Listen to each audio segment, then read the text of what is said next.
그리스도인의 비전, 기독교 세계관 정립을 위한 성경적 토대. 3부, 현대의 세계관은 어떤 것들인가? 6장, 이원론 문제. 두 번째입니다. 지금 우리는 이원론 문제를 살펴보고 있습니다. 지난 시간에는 일, 노동에 있어서 이원론이 어떻게 침투했으며 어떻게 영향력을 행사하는지 살펴보았는데요. 오늘은 문화와 성경 읽기에서 이원론이 어떻게 작용하고 있는지 살펴보도록 하겠습니다. 먼저 그리스도와 문화입니다. 이원론적 세계관은 문화를 거부하는데요. 문화를 속된 영역으로 치부해 버리는 것입니다. 실로 이원론적 세계관은요, 삶을 성스러운 영역과 속된 영역으로 나눈 뒤에 우리 문화 대부분을 속된 영역에 포함시켜 버립니다. 다시 말해서 그렇게 문화를 배제시켜 버리는데요. 문화는 속된 것이기 때문이죠. 따라서 이원론적 그리스도인들은 기독교적으로 통합된 문화의 존재를 상정할 수 없습니다. 이원론적 그리스도인의 신앙과 저 바깥 문화의 관계는요, 점점 더 멀어지고요, 결국 문화는 배제됩니다. 실로 그리스도인은 문화와 상관없습니다. 그리스도인들이 문화 영역에서 직업을 갖는다든지 등의 지도적 위치를 차지한다 하더라도 기독교 신앙은 그들이 무엇을 하는데 결정하는데 그저 사소한 역할만 할 뿐입니다. 그러니까 문화와 기독교 신앙은 별로 상관이 없다는 것이죠. 여기서 잠시 문화의 의미를 살펴보자면요. 인간의 모든 활동이 문화입니다. 따라서 우리는 모두 문화적 피조물이죠. 아기를 어떻게 목욕시키고 자녀를 어떻게 교육하며 어떻게 돈을 쓰고 어떻게 즐기며 어떻게 결혼 생활을 하고 어떻게 일을 하며 어떻게 예배를 드리고 어떻게 투표하며 우리의 연구 분야에 어떻게 접근하느냐 하는 모든 것은 문화와 관련되어 있습니다. 그리고 문화를 형성하는 것은요, 바로 그리스도인의 사명입니다. 하나님의 뜻대로 문화를 형성하는 것은 하나님이 세우신 피조물로서 청지기로서 그리스도인의 사명이라는 것이죠. 그러나 안타깝게도 이원론적 세계관 아래에서 그리스도인들은요, 문화 형성자라기보다는 문화 영역에서는 세상이 하는 대로 그저 따라가는 문화 추종자가 되어 왔습니다. 이 상황을 바꾸기 위해서 이원론적 세계관이 문화를 이해하는 방식을 살펴봐야 하는데요. 이원론적 세계관이 문화를 이해하는 방식은 세 가지 입장 정도로 정리할 수 있습니다. 첫 번째 관점은 문화 위의 그리스도 입장입니다. 이 문화는 차선이 될 수 있다는 것인데요.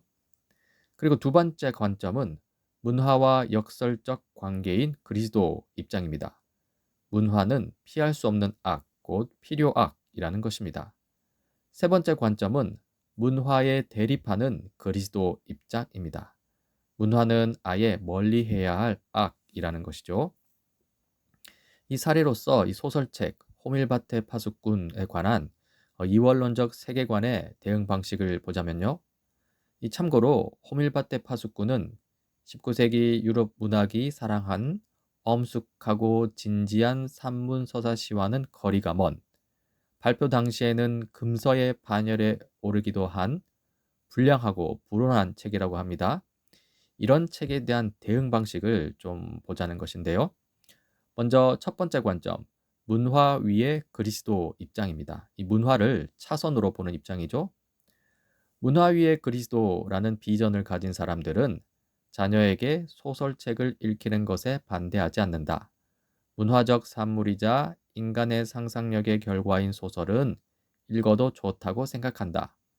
그렇게 문화적 추구는 선하지만 그러나 거룩을 추구하는 것이 더 좋고 더 고상한 목표라고 자녀들을 교육한다.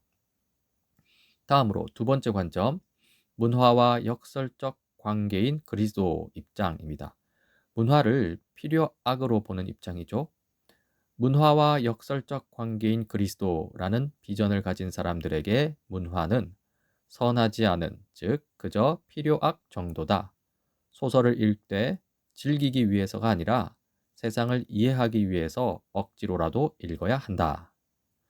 이 입장에 따르면요, 그리스도인은 신앙의 삶과 세상의 삶이라는 두 가지 삶을 모두 영위합니다.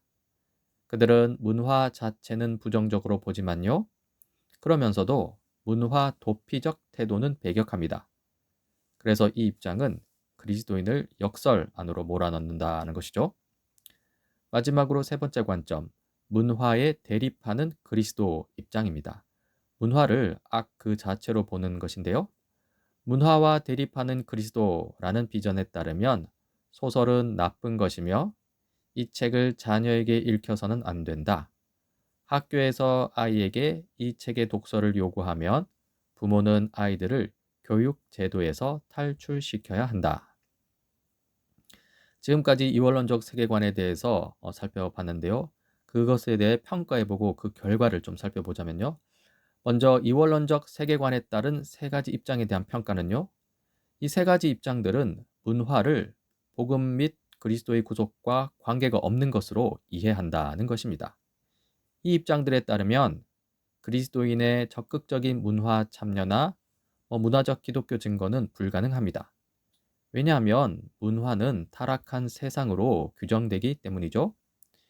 이러한 문화에 대한 이원론적 세계관의 결과는요, 모든 문화 활동을 거부하고 단단하게 쌓아 올린 자신들만의 성 안에 갇혀 살게 된다는 것입니다. 삶의 한 영역, 가령 교회에서는 주님을 섬기고 삶의 다른 영역, 가령 직장 등 문화 활동에서는 다른 신들을 섬기며 살게 됩니다. 즉, 두 주인을 섬기고 만다는 것이죠. 이 복음 전도 및 사회 참여의 대조를 통해서도 이원론적 세계관을 볼 수 있는데요. 이원론적 세계관에 관한 이 저자의 주장을 좀 보자면요. 인간 구성에 관한 영혼 육체 이원론도 어쨌든 이원론입니다. 이런 이원론은요, 육체에 관련된 사회 참여를 영혼과 관련된 복음 전도의 수단으로 전락시킵니다. 그리고 이원론적 그리스도인의 최우선 목표는요, 사회 체제의 변화가 아니라 개인의 변화일 뿐이라는 것이죠. 이 이원론적 세계관에 대한 저자의 주장에 대해서 좀 평가를 해보고자 하는데요. 사실 모든 이원론이 나쁜 것은 아닙니다. 하지만 이 저자는 이 부분에 있어서 좀 너무 지나치게 부정적으로 접근하는 것 같은데요. 먼저 인간의 구성에 관한 영혼 육체 이원론을 너무 부정적으로 볼 필요는 없습니다. 오히려 물리주의가 판치며 영혼의 존재를 부정하고 더 나아가 신의 존재를 부정하는 현대 세계에서는 영혼 육체 이원론의 유익이 더 커 보이는데요. 영혼 육체 이원론은 성경적으로 철학적으로도 상당한 지지를 받고 있습니다. 다음으로 이 개인의 변화를 사회 체제의 변화보다 우선시하는 것을 또 너무 부정적으로 볼 필요는 없습니다. 오히려 오늘날 세속화 현상 속에서, 특히 타락의 영향력 속에서 하나님과 독대하는 신앙 형성은 매우 중요합니다. 가령 평일 사회 체제의 변화를 외치며 쌓인 몸의 피곤함 때문에 주일 공예배를 등한시하다가 신앙을 잃어버리면 그게 다 무슨 소용이냐는 것이죠. 그리고 사회 참여는 복음 전도의 수단이 아니라 목적이라는 점, 이 부분은 저자의 주장에 어느 정도 동의합니다. 이 복음이 이 땅에 하나님 나라가 왔다는 소식이라면 복음은 곧 사회 공동체, 사회 체제의 회복이기 때문이죠. 하지만 이미와 아직 사이에 긴장된 삶을 살고 있는 현실 속에서 하나님과 세상을 화해시키는 예수 그리스도의 복음을 직접적으로 전하는 전도는요, 그 중요성을 아무리 강조해도 지나치지 않습니다.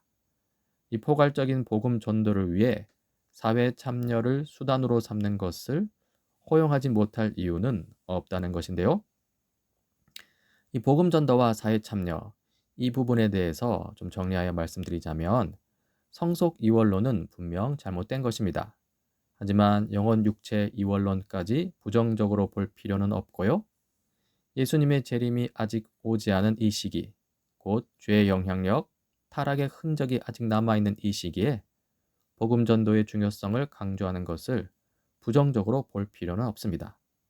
더욱이 우리가 말하는 복음이 포괄적인 하나님 나라 복음이라면 복음 전도를 강조하는 것은 더욱더 문제될 것이 없어 보입니다. 자, 이제 성경적 세계관에 따른 문화관을 살펴보겠습니다. 창조, 타락, 구속이죠. 문화는 하나님의 창조물입니다. 그러나 문화는 타락의 영향을 받았습니다. 그리고 이제 문화는 그리스도 안에서 구속될 수 있고 아니면 그대로 방치된 채 세상적일 수도 있습니다. 여기서 그리스도인의 문화적 사명이 나오는데요. 그리스도인들은 이 문화적 삶과 우리의 문화 형성이 하나님께 순종하는 방향으로 가는지 아니면 하나님께 불순종하는 방향으로 가는지를 살펴야 합니다. 그리고 나서 그리스도인들은요, 모든 문화 활동이 하나님의 뜻에 부합되게 이루어지도록 해야 합니다. 순종하는 방향으로 가야 한다는 것이죠. 한편 중립지대는 없다라고 하는데요. 이원론적 세계관은요, 하나님의 뜻, 하나님의 의도에 따른 구조, 그 구조를 둘로 나눕니다. 가령 교회 영역은 거룩하고 나머지 세상 영역은 원래부터 악하다, 이런 식이죠. 이원론자들은 이런 의미에서 중립지대란 없다라고 주장하는데요. 성경적 세계관은 좀 다릅니다. 성경적 세계관은 방향을 둘로 나눕니다. 그러니까 하나님의 말씀에 순종하는 방향으로 갈 건지 아니면 불순종하는 방향으로 갈 건지 둘로 나누는데요. 결국 교회든 세상이든 모든 것을 선한 방향, 순종의 방향으로 이끌어야 한다고 하겠죠. 이런 의미에서 중립지대란 없다라고 주장합니다. 이렇게 보면 둘 다 중립지대는 없다라고 주장하는데요. 그러나 그 의미는 완전히 다릅니다. 결국 창조 세계 전체를 포괄하는 비전으로서 성경적 세계관이 필요합니다. 우리에게 더 포괄적이고 통찰력 있는 비전이 필요합니다. 성경적 세계관에 입각한 하나님 나라 비전이 필요하고요.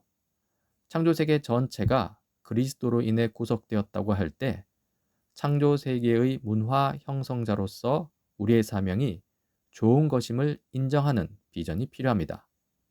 그 비전이 이 책 제목 그리스도인의 비전이 되어야겠고요.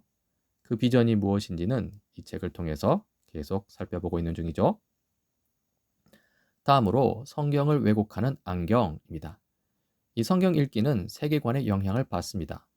성경을 읽는 것마저도 세계관의 영향을 받는다니 싶은데요. 정말 그렇습니다. 이원론적 세계관이라는 안경을 끼고 성경을 읽으면요. 성경은 이원론을 정당화하는 것처럼 보입니다. 사례를 좀 들어볼까요? 이원론적 세계관으로 성경 읽기에서 이 종말에 관한 구절, 마태복음 24장 36절부터 41절인데요. 먼저 읽어보겠습니다. 그러나 그날과 그 시각은 아무도 모른다. 하늘의 천사들도 모르고 아들도 모르고 오직 아버지만이 아신다. 노아의 때와 같이 이 인자가 올 때에도 그러할 것이다. 홍수 이전 시대에 노아가 방주에 들어가는 날까지 사람들은 먹고 마시고 장가가고 시집가며 지냈다. 홍수가 나서 그들을 모두 휩쓸어 가기까지 그들은 아무것도 알지 못하였다. 인자가 올 때에도 그러할 것이다. 그때 두 사람이 밭에 있을 터이나 하나는 데려가고 하나는 버려둘 것이다. 두 여자가 맷돌을 갈고 있을 터이나 하나는 데려가고 하나는 버려둘 것이다. 이 성경 구절에서 이 핵심 질문은요. 누구를 데려가고 누구를 버려둘 것인가 하는 것입니다. 여기서 이 이원론적 세계관의 답변은요. 하나님을 믿는 사람은 데려가고 하나님을 믿지 않는 사람은 버려둘 것이다 인데요. 그러니까 신자들의 휴거를 말한다는 것인데요. 어떻습니까? 이러한 해석이 너무나도 당연하고 정당하게 보이죠? 그런데 이 책 저자는 이 답변에 대해서 문제 제기합니다. 그래서 성경 새롭게 보기입니다. 다시 아까 그 구절을 이 성경적 세계관으로 읽고 해석해 보고자 하는데요. 이 종말에 관한 구절 마태복음 24장 36절 41절에서 이 37절 노아의 때와 같이 이 인자가 올 때도 그러할 것이다. 이 부분을 좀 주목하면서 해석을 해보고자 합니다. 이 핵심 질문은 똑같습니다. 누구를 데려가고 누구를 버려둘 것인가? 입니다. 그런데 성경적 세계관의 답변은 좀 다릅니다. 여기서는 하나님을 믿지 않는 사람을 데려가고 하나님을 믿는 사람은 남겨둘 것, 버려둘 것이라고 답변하는데요. 이원론적 세계관의 답변과는 정반대이죠. 자, 그렇다면 왜 이렇게 해석할까요? 한번 봅시다. 이 성경 구절에서 예수님은요, 노아 홍수 사례를 들어서 재림의 때를 설명하고 있습니다. 그렇죠? 노아의 때와 같이 이 인자가 올 때에도 그러할 것이다 라고 하셨습니다. 그렇다면 노아 홍수 때 일어난 일이 무엇입니까? 이 하나님의 말씀을 믿지 않은 사람들은 홍수 심판으로 죽어서 데려감을 당했죠? 하지만 노아를 비롯하여 하나님의 말씀을 들은 사람들은요, 살아남아서 그 땅에서 삶을 이어갈 수 있었습니다. 따라서 인자가 올 때 일어날 일도 마찬가지라는 것입니다. 하나님을 믿지 않는 사람은요, 회복된 창조 세계에서 추방되어 데려감을 당할 것이고요. 하나님을 믿는 사람은요, 회복된 창조 세계에 살아남아서 영원히 기쁨의 삶을 이어갈 것이라는 겁니다. 즉, 마태복음 26장, 24장, 36절, 41절에 관한 올바른 해석은요, 이 성경 구절을 신자의 휴거가 아닌 불신자의 심판으로 보는 것입니다. 본문을 자세히 살펴보면 데려감을 당하는 사람은 그리스도인이 아니라 비그리스도인이라는 사실을 알게 된다. 예수님은 지금 신자들의 휴거가 아니라 불신자들에 대한 심판을 말씀하고 계신다. 즉, 불신자들은 심판을 받아서 예수 그리스도 재림과 함께 완전히 회복된 창조 세계에서 영원히 추방된다는 것이죠. 이 불신자의 심판임을 지지하는 병행 구절, 누가복음 17장 30절, 37절도 그런데요. 한번 읽어보겠습니다. 인자가 나타나는 날에도 그러할 것이다. 내가 너희에게 말한다. 그날 밤에 두 사람이 한 잠자리에 누워 있을 터이나 한 사람은 데려가고 다른 한 사람은 버려둘 것이다.